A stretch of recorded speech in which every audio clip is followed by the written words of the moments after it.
Alors aujourd'hui, j'aimerais continuer notre étude sur la fin des temps, mais j'aimerais faire une parenthèse et regarder une autre question, toujours au sujet de la fin des temps. C'est en fait ce qui concerne la dernière trompette. Il y a quelqu'un qui m'a posé une question la semaine dernière pour savoir si la dernière trompette, celle qui est mentionnée dans 1 Corinthiens chapitre 15, est la même que celle qui est mentionnée en Apocalypse chapitre 10 et 11, c'est-à-dire la septième trompette, la dernière des 7 trompettes du jugement qui vont tomber durant la tribulation. Et dans ce cas, est-ce que l'enlèvement aurait lieu à la moitié de la tribulation? Et c'est une question qui est importante parce qu'il y a beaucoup d'arguments en faveur d'un enlèvement avant la tribulation. Mais si jamais cette trompette d'1 Corinthiens 15 était la même que la septième trompette dans l'Apocalypse, alors il faudrait revoir son interprétation. Alors pour répondre à cette question, il faut commencer par relire les passages de référence. Donc le premier, c'est 1 Corinthiens 15, versets 51 et 52. Nous lisons « Voici, je vous dis un mystère, nous ne mourrons pas tous, mais tous nous serons changés. En un instant, en un clin d'œil, à la dernière trompette, la trompette sonnera et les morts en Christ et les morts ressusciteront incorruptibles. Et nous serons changés. » Donc là, c'est clairement l'enlèvement de l'Église. C'est expliqué en détail en 1 Thessaloniciens chapitre 4, versets 13 à 18. Et il est fait mention de cette dernière trompette ou de cette trompette qui sonnera et l'enlèvement aura lieu. Le deuxième passage, c'est dans Apocalypse chapitre 10, versets 5 à 7, où nous lisons « Et l'ange que je voyais, debout sur la mer et sur la terre, leva sa main droite vers le ciel et jura par celui qui vit au siècle des siècles, qui a créé le ciel et ce qui s'y trouve, la terre et ce qui s'y trouve, et la mer et ce qui s'y trouve, qu'il n'y aurait plus de délai, mais qu'au jour de la voix du septième ange, quand il sonnerait de la trompette, le mystère de Dieu s'accomplirait, comme il l'a annoncé à ses serviteurs les prophètes. » Ici, c'est le dernier ange qui sonne la dernière trompette au milieu de la tribulation, et il est mentionné un mystère, le mystère de Dieu. Est-ce qu'il s'agit du même événement, du même mystère, ou de deux événements qui sont différents?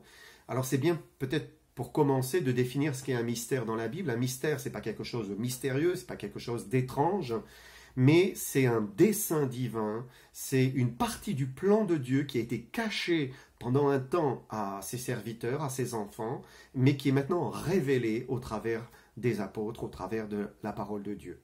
Donc Dieu a caché les choses et puis il nous les révèle dans les Écritures par l'inspiration des apôtres. Et on trouve beaucoup de mystères dans les Écritures. Il y a le mystère du corps de Christ, c'est-à-dire l'union des Juifs et des païens pour ne former plus qu'un seul corps. Il y a le mystère de la sagesse de Dieu, le mystère de l'enlèvement, c'est ce qui nous intéresse ici. Il y a le mystère de notre union avec Christ en tant qu'épouse. Il y a le mystère de l'Évangile, le mystère de Dieu, le mystère de l'iniquité. Nous verrons ça la semaine prochaine. Il y a le mystère de la piété, le mystère des 7 étoiles dans l'Apocalypse, le mystère de la femme chevauchant la bête, encore dans l'Apocalypse. Maintenant, si on veut faire un lien entre deux mystères, par exemple le mystère de l'enlèvement et ici, comme il est mentionné dans l'Apocalypse, le mystère de Dieu, eh bien il faut vérifier qu'effectivement on parle de la même chose. Mais pour commencer, ce qui nous intéresse, c'est de savoir si on parle de la même trompette en 1 Corinthiens 15 et en Apocalypse 10 et 11.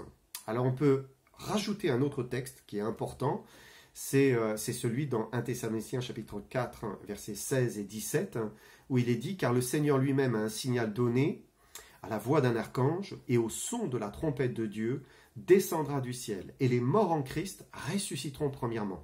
Ensuite, nous les vivants qui serons restés, nous serons tous ensemble enlevés avec eux sur des nuées à la rencontre du Seigneur dans les airs, et ainsi nous serons toujours avec le Seigneur. » Donc, on a 3 textes de référence. On a 1 Thessaloniciens chapitre 4, on a 1 Corinthiens chapitre 15, et puis on a Apocalypse chapitre 10 et 11. Alors, les 2 premiers textes nous parlent clairement de l'enlèvement, c'est une évidence. Par contre, le troisième, eh bien, ça reste à prouver. Alors, c'est intéressant de les mettre en parallèle, et de regarder eh bien, les liens qui peuvent être faits entre ces textes. Donc, d'abord, on voit que dans les trois textes, il y a cette trompette qui sonne. C'est ce qui permet justement de faire un lien entre les trois textes. C'est le gros point commun des trois textes, la trompette. Ensuite, si on observe les textes, il y a différents sujets qui sont abordés. Alors, qu'est-ce que l'on trouve comme sujet à chaque fois dans les trois textes? Par exemple, il est parlé des croyants morts en Christ, donc des chrétiens, ils sont morts en Christ et ils vont ressusciter. Alors, c'est mentionné dans le premier texte, le deuxième texte, 1 Thessaloniciens et 1 Corinthiens, et pas du tout dans Apocalypse, chapitres 10 et 11. Un autre sujet, il nous est parlé des saints, des chrétiens vivants qui seront transformés lorsque Jésus-Christ reviendra. Ça sera en un instant, en un clin d'œil. Là encore, dans les deux premiers textes, dans 1 Thessaloniciens, dans 1 Corinthiens 15, pas du tout mentionné dans Apocalypse 10 et 11. Il est aussi question de la victoire sur la mort par la résurrection.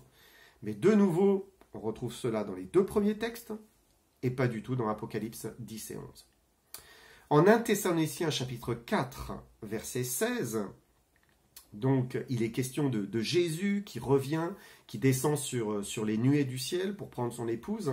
Donc c'est un volet, une partie de son retour, puisque son retour se fera en plusieurs étapes.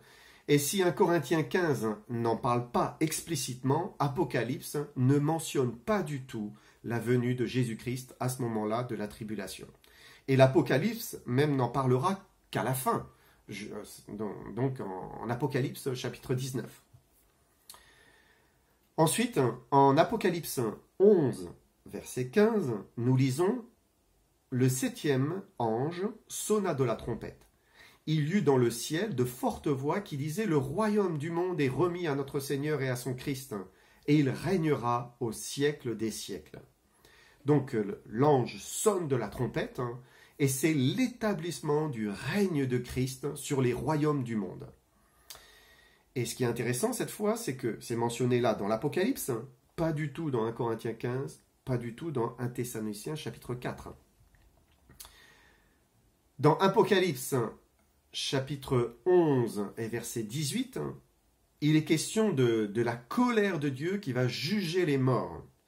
Or, pas du tout question de cette colère sur les morts dans 1 Thessaloniciens chapitre 4 et dans 1 Corinthiens 15. Dans le même verset de l'Apocalypse, chapitre 11, verset 18, il est parlé de récompenser les saints, les serviteurs de Dieu, les petits et les grands, qui l'ont craint, mais pas de mention de cela dans 1 Thessaloniciens chapitre 4 et 1 Corinthiens chapitre 15. Et enfin, dans les deux épîtres, il est question d'une finalité positive, un encouragement en fin de chapitre. Grâce soit rendue à Dieu qui nous donne la victoire par notre Seigneur Jésus-Christ. Consolez-vous les uns les autres par ces paroles. Et le son de la trompette ici, qui sonne l'enlèvement, eh bien ça sonne la bénédiction, notre réunion avec Christ. Vraiment, c'est la bénédiction pour les croyants. Alors que dans l'Apocalypse, la question de la septième trompette se termine au chapitre 11 avec le jugement, la colère, la prise de pouvoir de Christ. Et cette septième trompette est le dernier des trois malheurs dans l'Apocalypse. C'est une trompette de jugement, ce n'est pas une trompette de bienfait. Donc, en regardant ce parallèle, on voit qu'il y a un parallèle évident entre 1 Thessaloniciens chapitre 4 et 1 Corinthiens chapitre 15. Ces deux passages parlent clairement de l'enlèvement, c'est une évidence, cela saute aux yeux. Par contre, dans le contexte, le parallèle est très difficile à faire avec l'Apocalypse. En faire un, c'est vraiment essayer de forcer le texte, le tordre. Alors il y a un point commun, certes, c'est qu'on parle à chaque fois d'une trompette. Donc la mention de la trompette, elle est dans ces trois passages. Est-ce que ça suffit pour dire que c'est la même trompette? Alors on peut se demander, mais alors pourquoi en 1 Corinthiens 15, il est question de la dernière trompette? Est-ce que la septième trompette de l'Apocalypse, c'est cette trompette-là de 1 Corinthiens 15? Alors, qu'est-ce que signifie l'expression dernière trompette? Le mot dernière, c'est le mot eschatos, ça a donné eschatologie, c'est-à-dire l'étude de la fin des temps, de la doctrine de la fin des temps. Et ce mot eschatos peut être traduit par dernier, dernière, mais aussi par fin ou à l'extrémité, à la fin, à l'extrémité. Et c'est important de considérer que lorsque Paul a écrit l'épître aux Thessaloniciens, ou quand il a écrit l'épître aux Corinthiens, l'Apocalypse de Jean n'avait pas encore été écrite. On sait que l'Apocalypse a été écrite très tardivement par l'apôtre. C'est le dernier livre dans le Nouveau Testament. Donc quand les frères de Thessalonique lisent leurs lettres, ou quand les frères de Corinthe lisent la lettre qui leur est adressée, ils n'ont aucune connaissance de la révélation des trompettes de l'Apocalypse. Ils ne connaissent pas encore ce texte qui n'a pas été écrit. Pourtant, Paul leur annonce comme un fait qu'au son de la trompette, et même il mentionne de la dernière trompette, aura lieu l'enlèvement. Alors je pose la question, mais à ce moment-là, avec quelle trompette les chrétiens peuvent-ils faire un lien? Les seules trompettes qu'ils peuvent connaître, c'est les trompettes de l'Ancienne Alliance, c'est-à-dire les trompettes dans l'Ancien Testament qui étaient utilisées par les Juifs. Et c'est Paul qui en parle, lui qui fait tous ces parallèles avec l'Ancien Testament, qui leur annonce bien, que l'enlèvement aura lieu au son d'une trompette. Alors il faut aller plonger dans l'Ancien Testament et puis essayer de comprendre, mais qu'est-ce qu'étaient ces trompettes? Alors on lit en Nombre 10, tout ce qui est écrit au sujet des prescriptions sur ces trompettes, et on voit que les trompettes étaient utilisées à 4 occasions en particulier. D'abord, les trompettes étaient utilisées pour rassembler le peuple à la tente d'assignation. On lit ça en Nombre 10, versets 1 à 4. L'Éternel parla à Moïse et dit « Fais-toi 2 trompettes d'argent, tu les feras d'argent battu. Elles te serviront pour la convocation de l'assemblée et pour le départ des camps. Quand on sonnera, toute l'assemblée se réunira auprès de toi à l'entrée de la tente d'assignation. Si l'on ne sonne que d'une trompette, les princes, les chefs des milliers se réuniront auprès de toi. » Donc d'abord, on sonnait de la trompette pour rassembler le peuple et les chefs autour de Moïse, autour de la tente d'assignation et de Moïse. Ensuite, on sonnait pour prévenir le peuple du départ, au moment où il devait partir. En Nombre 10, verset 5, nous lisons « Quand vous sonnerez avec éclat, ceux qui campent à l'Orient partiront. Quand vous sonnerez avec éclat pour la seconde fois, ceux qui campent au midi partiront. On sonnera avec éclat pour le départ. » Donc on voit ici, il est question du départ, c'était le décampement. Tout Israël n'a pas arrêté de bouger lorsqu'ils étaient dans le désert, jusqu'à ce qu'ils arrivent, ils parviennent jusqu'au pays de Canaan, l'image du repos, et les trompettes se faisaient entendre avec éclat quand ils étaient sur le départ, ça y est, on partait. Ensuite, ils devaient sonner la trompette les jours de guerre, on lit ça en Nombre 10, verset 9, « Lorsque dans votre pays vous irez à la guerre contre l'ennemi qui vous combattra, vous sonnerez des trompettes avec éclat et vous serez présents au souvenir de l'Éternel votre Dieu et vous serez délivrés de vos ennemis. » Donc la trompette était ici un peu comme une prière que l'on faisait vers Dieu les jours de combat et Dieu se souvenait d'eux et venait les délivrer de leurs ennemis. Et puis enfin une dernière chose, on sonnait la trompette pour les fêtes. On lit ça en Nombre 10, verset 10. « Dans vos jours de joie, dans vos fêtes et vos nouvelles lunes, vous sonnerez des trompettes en offrant vos holocaustes et vos sacrifices d'action de grâce, et elles vous mettront en souvenir devant votre Dieu. Je suis l'Éternel, votre Dieu. » Donc c'était aussi pour les jours de fête, les jours de joie, c'était l'expression de leur bonheur, les jours de célébration pour l'Éternel.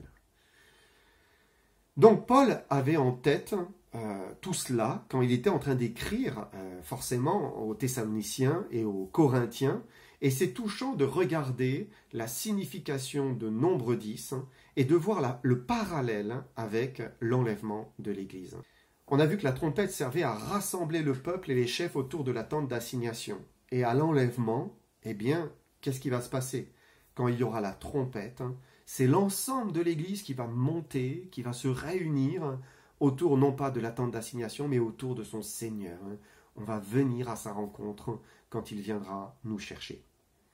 On a vu aussi que la trompette servait à signifier le moment du départ.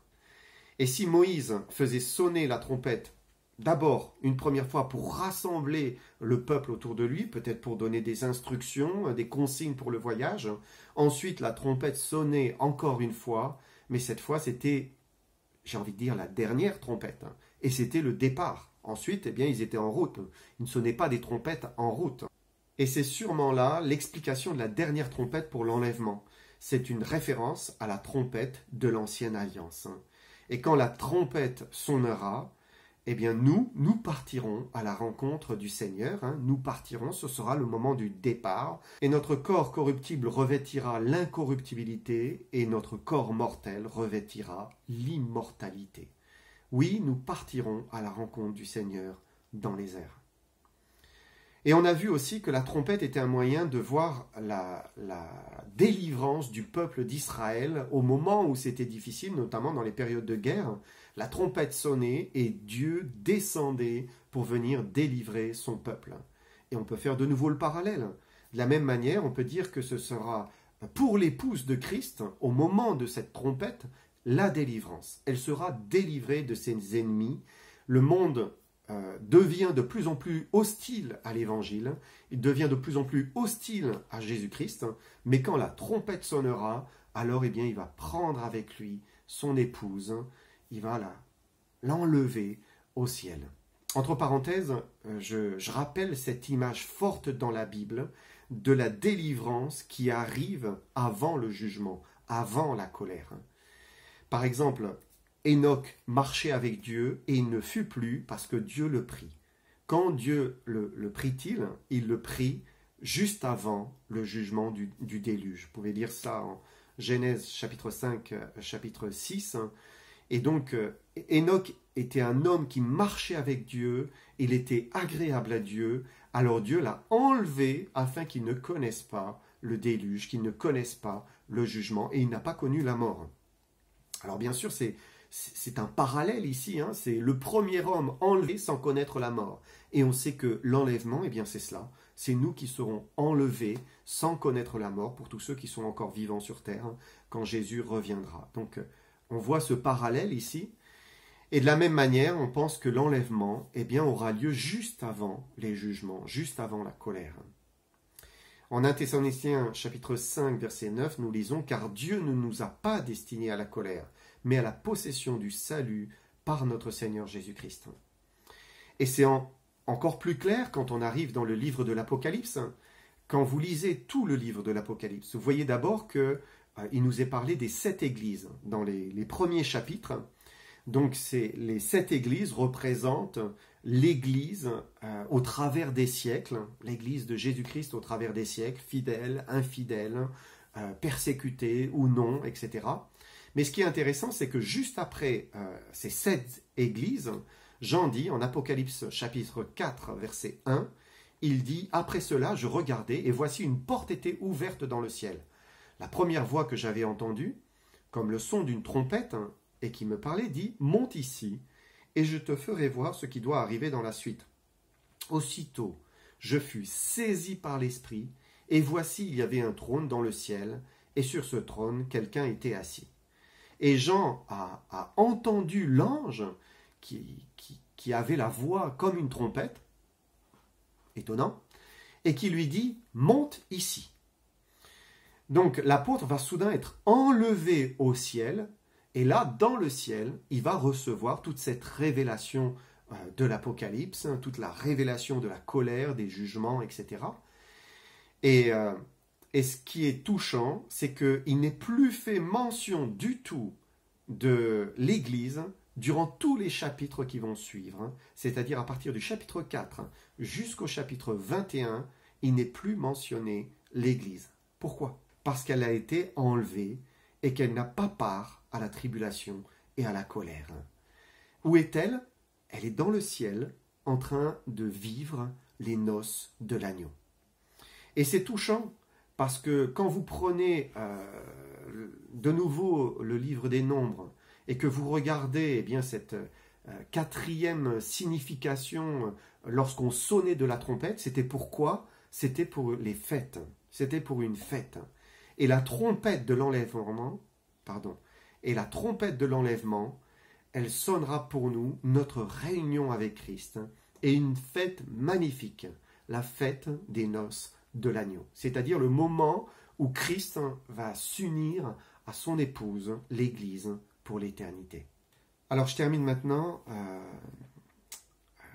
avec ce mystère. On a parlé du mystère au début de l'étude. Est-ce que le mystère de l'enlèvement est le même mystère que celui qui est nommé ici dans Apocalypse? Et il faut relire ces textes de l'Apocalypse. D'abord, Apocalypse 10, verset 5, donc on va relire le passage. « Et l'ange que je voyais debout sur la mer et sur la terre leva sa main droite vers le ciel et jura par celui qui vit au siècle des siècles, qui a créé le ciel et ce qui s'y trouve, la terre et ce qui s'y trouve, et la mer et ce qui s'y trouve, qu'il n'y aurait plus de délai, mais qu'au jour de la voix du septième ange, quand il sonnerait de la trompette, le mystère de Dieu s'accomplirait, comme il l'a annoncé à ses serviteurs les prophètes. » Alors il dit qu'il n'y aura plus de délai et que le mystère de Dieu allait s'accomplir. De quoi parle-t-il? Alors il suffit de prendre le texte en fait, parce que le texte nous explique. Il dit que c'est au moment du son de la septième trompette qu'il n'y a plus de délai et que le mystère s'accomplit. Alors bien, voyons, Apocalypse, la suite, chapitre 11 et versets 15 à 17. Le septième ange sonna de la trompette, il y eut dans le ciel de fortes voix qui disaient « Le royaume du monde est remis à notre Seigneur et à son Christ, et il régnera au siècle des siècles. » Et les 24 vieillards qui étaient assis devant Dieu sur le trône se prosternèrent sur leurs faces, et ils adorèrent Dieu, en disant « Nous te rendons grâce, Seigneur Dieu Tout-Puissant, qui est et qui était, car tu as saisi ta grande puissance et pris possession de ton règne. » Donc ce mystère de Dieu, c'est expliqué ici, c'est l'établissement du règne du Fils de Dieu, du Fils bien-aimé. C'est une prise de pouvoir, une prise d'autorité, la prise d'autorité sur les royaumes de ce monde. C'est cela le mystère de Dieu. Le mystère de Dieu, ce n'est pas l'enlèvement qui aura déjà eu lieu. Voilà, j'espère que ça vous permet de voir un peu plus clair sur cette question de la dernière trompette. Nous continuerons donc notre étude de la fin des temps la semaine prochaine, certainement avec 2 Thessaloniciens chapitre 2 et le mystère de l'iniquité. À bientôt.